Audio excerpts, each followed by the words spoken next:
Hey YouTube, what's poppin', man? It's your boy ZD Piane, the kid that don't play. We back with another reaction.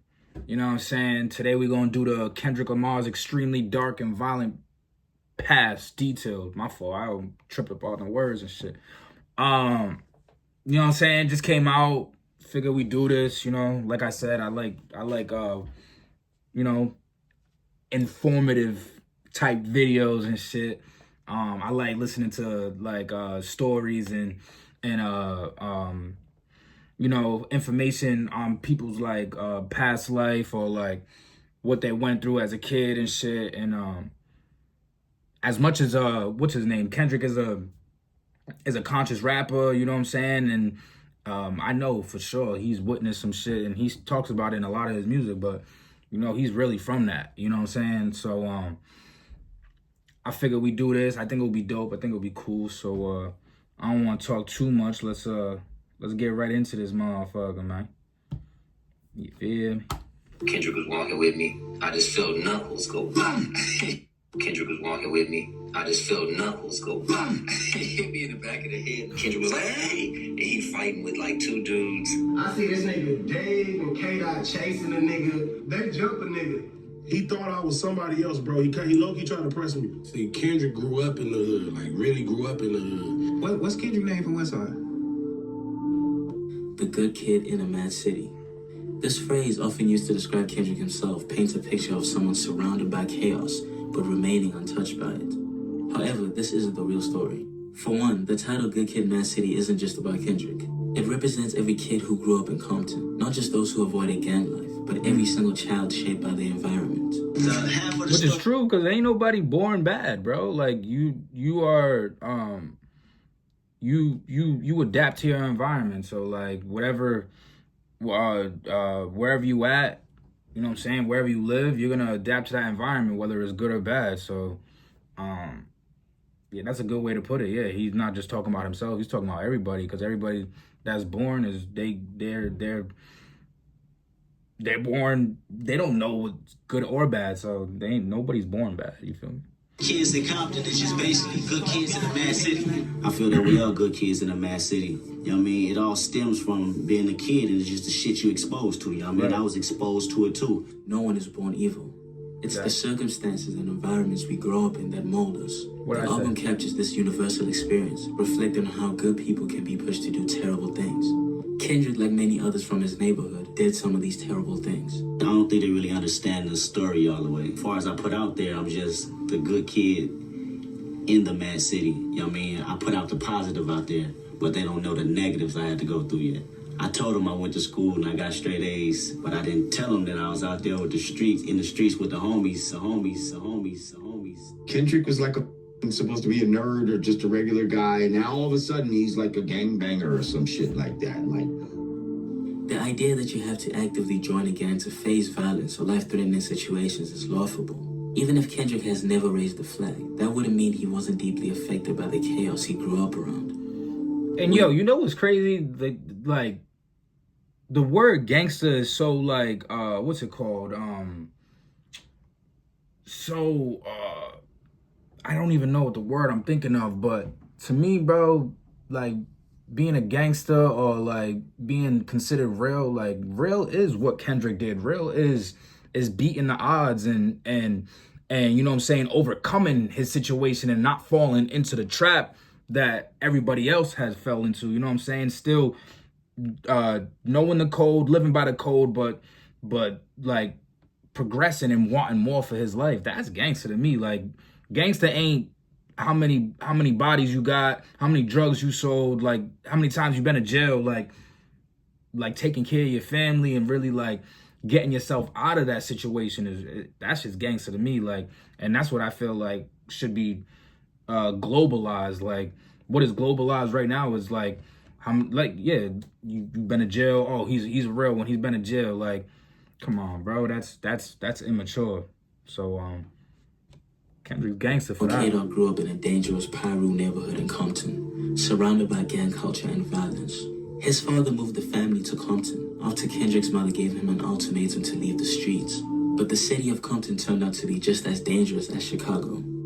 Despite their efforts to shield Kendrick, the reality of gang life was unavoidable.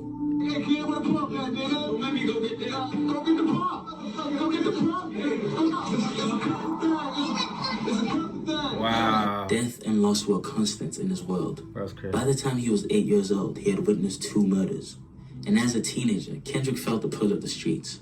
His father, after recognizing where Kendrick was headed and seeing the kind of company he kept, had a serious conversation with him. My father said, "I don't want you to be like me." I couldn't grasp it at the time. He told me about his mistakes and warned me not to make the same ones. It's a real His father. father was a street dude, and now he was seeing his son heading down the same destructive path. So he tried all he could to steer his son in the right direction. But still, the pressures of the streets were too strong. That man knew a lot, but not enough to keep me past them streets. Where you at? My pops was still, you know what I mean, bumping his head too, but at the same time, he always had so much of a love for me. He'd give me the wisdom in the game to say, you know what, I did that, don't do that. And sometimes he could stop it, sometimes he couldn't, because I still had my friends surrounding me in the community. Your brain lights up like a TV when you're playing video games. So check this out. Research.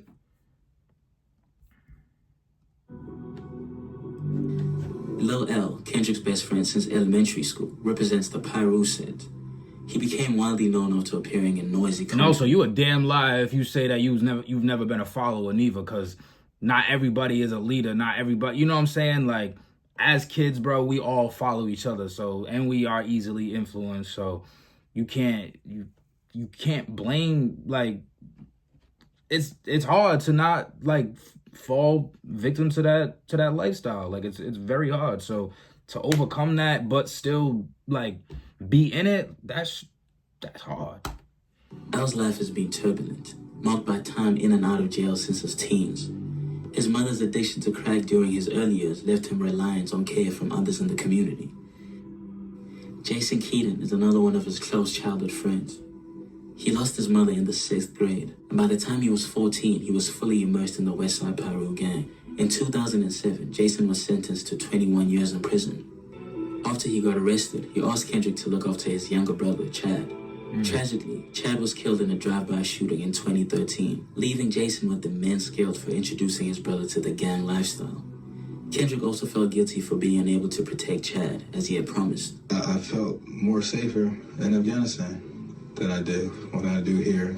It's constantly, you have to watch cars going up and down your street. When you walk outside your house, you want to see who's out there before you step too far outside your front door now. Chad was a really hard one for Kendrick. It was really hard for him because Chad was like younger than us, you know. I wonder if that's who he's talking about and Jamie, sing another about childhood it. friend, faced a similar fate. My big brother was from the hood, you know what I'm saying? So his name J-Man, you know what I'm saying? A member affiliated with a known gang. He found himself going to prison for 25 years. You feel me? I ain't had no daddy or no mama at the time, you feel me? So all I had was the hood. Some of his other childhood friends are Lil Ducky, J Real, and Yang Yang. Ducky recently just finished a 10-year prison sentence. Why did Pyro nigga do 2 summers of participation? Bitch, I went 25 summers straight.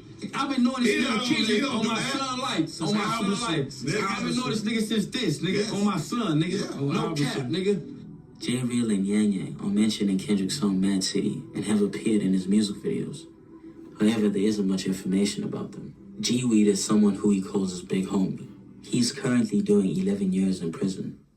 Everyone I've Kendrick mentioned really so far all validated, falls though, under like- the Westside Pyrus. Unlike his friends, Kendrick had the stability of a father who provided guidance and a mother who avoided addiction. Despite this, That's he why, didn't- like, out of the whole beef, like, I never understood, like, how Drake tried to use that, like, that angle where it was like, you ain't really from a hood. You a good kid from a mad city. Like, you know how he was trying to, like, but, like, bro, the whole Compton ride, the whole LA rides with Kendrick, bro. Like, and they validate him. They be like, bro is really from here. Like, they ain't nobody in Canada that's really validating Drake on some gangster shit. And that's the thing. Like, Drake came into the games talking about that he ain't from the streets, and then all of a sudden he's from the streets. Like, that shit, that's what, I'm not gonna lie to you, that's what kind of made me, like, drift away from Drake. Like, I still love like his music and his catalog, like right up until like Views. Like right there was kind of like where I started to fall off, like when he started to go into the to the other shit where he was just like speaking more about like gang shit, mob ties and this and that, like, cause you know that's not where you come from, like, bro. And I remember there was this one line that I used to like, it was one of my favorite quotes where he said something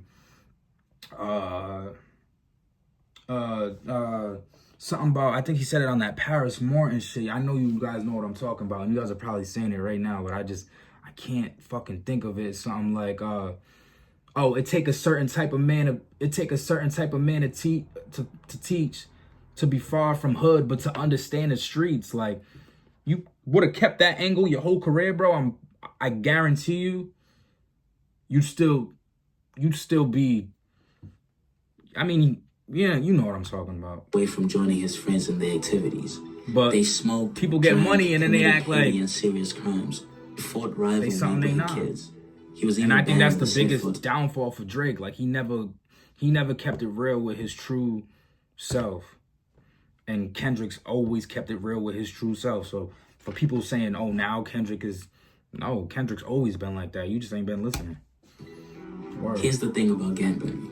I was born in that area where you have to be affiliated. Gangs is my family. I grew up with them.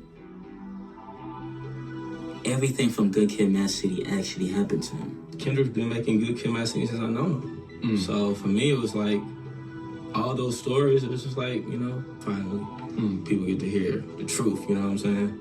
Did you really meet a woman in a shopping center, or did that actually happen? Yeah, definitely. It was us being depressed because something just happened to our homeboy, tragic. Right, yeah. And you know, when we got confronted by this lady inside of a shopping center, that was the actual moment that really transpired, you know, to me actually making a change in my life. Drinking habits, you'll see one I have. Yeah. You'll see smoking habits. That was me. You? That got laced. Oh. Reason why I don't smoke. And it's in that album. Oh, motherfucker, that laced your shit. It's in the story. Sing About Me is definitely a true song. My partner talking to me, speaking on the story how I was there, you know, when his brother passed, and I got to watch him take his last breath. Him, you know, respecting I was down for his brother no matter how much they called him a delinquent. And if I happen to pass before your album drop, I want you to tell this story. Sing About Me.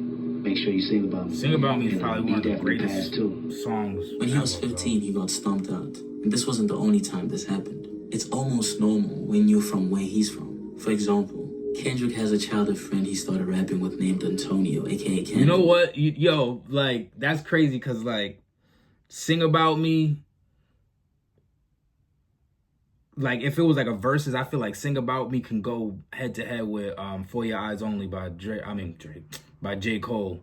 Like, For Your Eyes Only track and the Sing About Me track, imagine them two tracks going head to head. Who you guys got winning that? Do you know a guy called Cannon? My dude Antonio.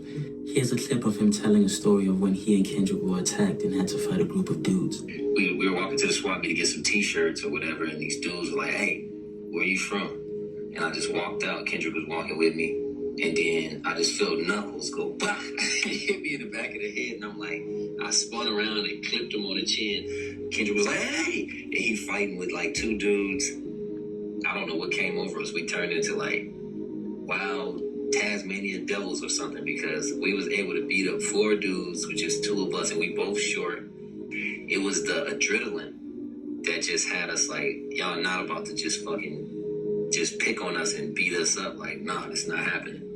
Eventually, Kendrick started to realize how lucky he was. He had everything his friends didn't. Loving and supporting parents, and the talents that can That's help another him big escape thing. his environment. Growing up in a tough environment, like, you got a 2-parent household, bro. That's easily an advantage for a lot of the people that are in that hood that don't have that shit. You know what I'm saying? They don't have nobody to look up to. They don't have nobody that's loving them at home.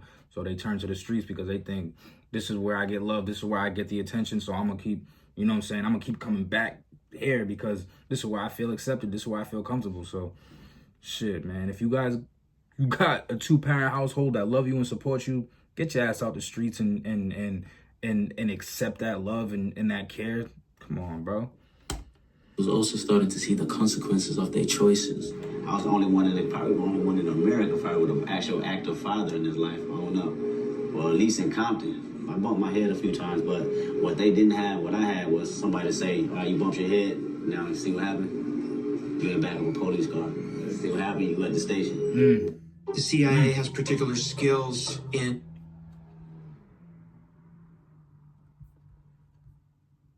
Kendrick recalled picking up his police car. See what happened? You at the station. In one interview, Kendrick recalled picking up his best friend Lil L and pleading with him to join him at the studio. But L refused, saying that he had to put in work and do his thing. Hours later, he was arrested. What struck him most was the realization that if he hadn't been in the studio, he would have definitely been with L, committing the same crime, and he'd likely have gone to jail too. From that moment on, their paths diverged. In a 2011 interview, Kendrick admitted he was almost sent to prison himself. He had been arrested and often faced dangerous encounters with police. To this day, Kendrick avoids sharing specifics about that period of his life. He knows how people fixate on negativity, and he doesn't want to glorify a lifestyle that destroyed so many of his loved ones. Instead, he's committed to being a voice of change. You know, when you think of Compton, all you think about, glorifying street violence. Me coming from the area, seeing all my uncles and really seeing that lifestyle, I want to, bring something different to the table. And from Compton, I could have easily came out and said, I did this, I did that. It's hard, man. I killed a whole bunch of niggas out in front. You know what I'm saying? I'd rather talk about something a little bit more deeper than that. The reasons and the problem and the solutions behind it. He sees his role as a person who's showing a better path, even though the darkness of his past still seeps into his music and words. This is the side of himself he tries to hide from the public, the hard-headed shadow self, as his partner Dave Free calls it. In a 2022 W magazine interview, Dave reflected on the side of Kendrick. Those moments when we would get impressed, or me seeing that side of Kendrick which people don't know. I've seen that side of him where he'd be a poet in one moment, but then he'd be protecting himself or his family. Through it all, Kendrick chose to rise above. Most of his friends didn't get that chance, and that's why he refuses to romanticize the streets. First off, RP to my nigga S Braze, my nigga Chad, and my big homie Pop. I do it for them, but that shit hurted when they took my niggas away from me, man. Shit, all of them died gunshots. Got killed. The person takes somebody you love, you feel like you want to go get some revenge, you know what I'm saying? Like, seeing him battle with that on the road was like hard because it's like, it was real, it's like. Forgiving his friend's killers was an emotional burden, made heavier by the guilt of leaving his friends that were trapped back home. His friend G-Weed was shot in the head and then right after sent to prison for 11 years. Another friend from the neighborhood, Key Richards, was killed a few years ago. He gave him a little tribute while he was performing on SNL. Because of all the people he's lost, he has made it a priority to uplift his community and give back to those he grew up with that are still around. Isn't that the goal? Isn't that the goal to make it out and show people the way to make it out? Isn't that the goal? Like, or is the goal to make it out and then keep everybody that supported you and everybody that knew you could make it at the bottom? Like, nah, we all getting the fuck out of here. And I'm gonna make a way for everybody else to make a way for them and make a way for the people following them. It's just that's just how it should go, but it don't go like that. The music industry is like they want you to stay trapped in. Because that's what sells, unfortunately. That's what sells. It's crazy.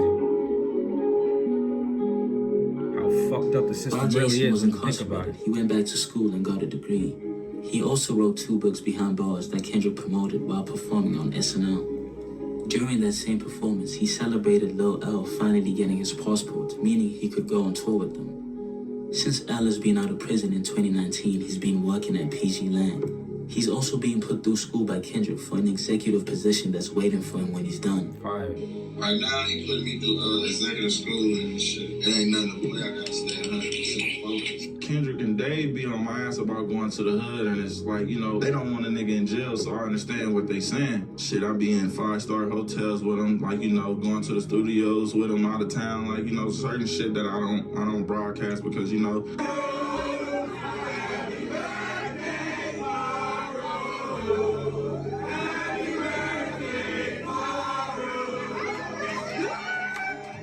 J. Rio, Ducky, and Richie also work at the company. I'm sure, like Lil L, there are plans to get them set up long-term. He's also looked out for his childhood friend J-Man's little brother Hitter, most recently putting him on GNX. He has created a supportive environment, proving that it's possible to rise above circumstances and inspire change. That shit was hard, man. I'm not gonna lie. Like, I've always respected Kendrick, bro, and I always, like, loved his music, but I knew some of the shit that was said in this, but, like, it just makes you respect him even more, because you're like, bro really made it out, and not only did he make it out, he gave back and took motherfuckers on board and was like, bro, there's more to life than this, and I love that shit. I love how he never got trapped into the, like, I have to rap a certain way in order to be popular. Like, nah, like, I'm gonna rap the way I want to rap, and I'm gonna tell my story the way I know it, because I can't tell somebody else's story that I never lived or experienced. And, like, that shit hard, bro. But hearing that and hearing all the people he lost, I just wanted to give a shout out to my dog, Marcelino. Long live him, you know. One of my real dogs that I lost out here. So, you know, it just makes you think. It makes you grateful for life, and you know, just keep fighting and moving forward, and whatever you want to do in life, you know what I'm saying, push for that. Don't let nobody tell you that you can't do nothing. As long as that clock is ticking, then you got time. But yeah, I appreciate y'all. If y'all watched it this far, like, comment, subscribe. It's your boy Zay, DEPRNA.